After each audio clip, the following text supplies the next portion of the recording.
everyone, my name is Yana Reinhardt and I'm here to talk to you today about something that we as educators and prospective educators have all struggled with when working with our students on their writing assignments, and that is hitting the wall.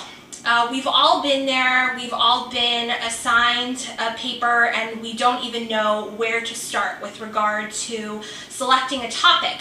So how can we as educators come alongside our students and help them to develop their ideas into strong topics that can be used to create strong first drafts? So today's presentation is going to be breaking through the creative wall, invention strategies for initiating and sustaining the idea-generating process of first drafts. Now, the learning goals for this lesson are to identify the 3 factors necessary for effective invention in the classroom, to define invention strategies, to explain the methods of brainstorming, clustering, and writing, to compare the methods of brainstorming, clustering, and free writing, and apply 3 invention strategies in a classroom setting. So to begin, we first have to identify the 3 factors that are necessary for fostering an inventive environment in the classroom. And these 3 factors are experiences, which can be anything from a reading assignment or listening to a piece of music, watching a film, to critical thinking skills. Our students need to have the ability to turn those experiences and draw from them meaningful concepts that they can develop into topics, so they know what to use when they're going to write their first draft.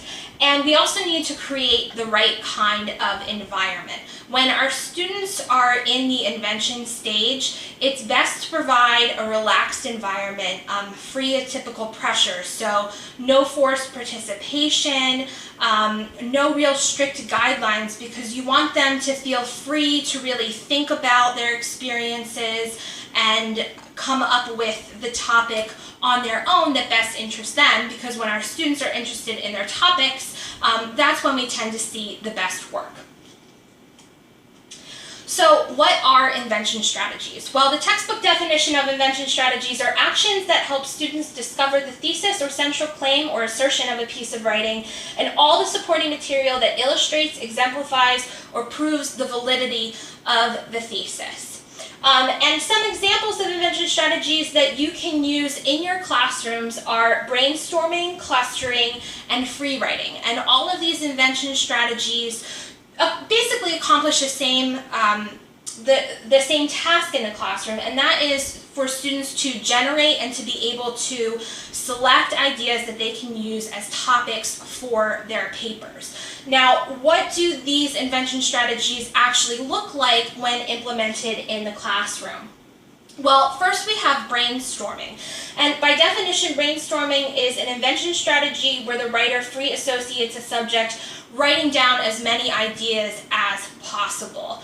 So the idea behind brainstorming is to just let your students either by themselves jot down as many things related to a topic as possible, or you can even do this as a group activity where you as the instructor write a topic on the board and have your students shout out related ideas as they come to mind. So for an example, if I were going to talk about something that I love, I might talk about this adorable guy right here. This is my bulldog Mortimer. And so I took about 30 seconds to brainstorm ideas about Mortimer, and this is what I came up with. It says, my furry best friend, my child, I take him wherever I go. He lets me put him in outfits, belly rubs, people at the pet store always give him treats, ice cubes, frozen bananas, and drool. Now, that is far from eloquent, but as you can see, in just about 30 seconds time, I've been able to write down a whole bunch of the things that I associate with Mortimer and some of the reasons why I love him. So now I would like to take some time to do a group activity and let you brainstorm on an image. And this is the image I'm going to provide for you. So I'm going to dedicate the next 60 seconds to let you brainstorm about this image.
All right, now that you've had some time to jot your ideas down on paper, hopefully all of you managed to write something down, you've been able to step into the students' shoes when we ask them to brainstorm an activity, and hopefully you've been reminded of the benefits of doing these kinds of exercises. As for this image, perhaps some of you thought it was a dot, a blue dot. Or maybe it was a blueberry, or maybe it was a splotch of paint. The options are endless, and the whole point is that you've been able to invent, to use your imagination to associate your thoughts about this image. The second kind of invention strategy that we can use in the classroom is clustering. And clustering by definition is an invention strategy that uses visual means to generate ideas by choosing a word that best represents the topic and then expanding on it by connecting it to other ideas. So this might be what a cluster looks like. I have provided an example going back to the image that we used for the brainstorming exercise. As you can see, I've chosen to identify the image as a dot, and from there associated the words round, blue, alone, and polka with the dot. This is a really good strategy, especially for students who tend to be more visual, because you can trace your ideas and your word associations on the page. Educators often encourage students to color code their clusters to keep their thoughts organized. So as you can see, I've chosen to use different shades of blue according to level of association. I have my main idea in this dark blue, a faded blue for immediate ideas, even a more faded blue for secondary ideas, and so on and so forth. The third and final invention strategy that I'm going to cover in today's presentation is free writing. And free writing, by definition, is an invention strategy that practices writing on a topic as freely as possible without stopping. So you're going to give your students a piece of paper, tell them to take their pens or pencils out and just write away. And whatever comes to mind will end up on the page. Again, going back to our blue dot image right here, I have provided my own free writing sample. So I wrote down the dot is blue. I like blue. I ate some blueberries this morning. Maybe the blue dot is a blueberry, or maybe it's a stain left on someone's shirt after they ate a blueberry. Maybe the dot's just a dot on someone's shirt that's part of a pattern or a bigger design. It could even be a single pixel that's zoomed in on. It's all a matter of perspective. It could be a symbol for a body of water, or it could be a raindrop. So as you can see, there are several ways to incorporate invention strategies in your classroom. If we provide our students with the experiences, the critical thinking skills, and the environment to invent, we can teach them to use these invention strategies to turn their ideas into topics that will yield strong first drafts. Thank you so much for tuning into my presentation today. These are the references I have used in today's presentation if you're interested in investigating them further. Thank you so much again, and God bless.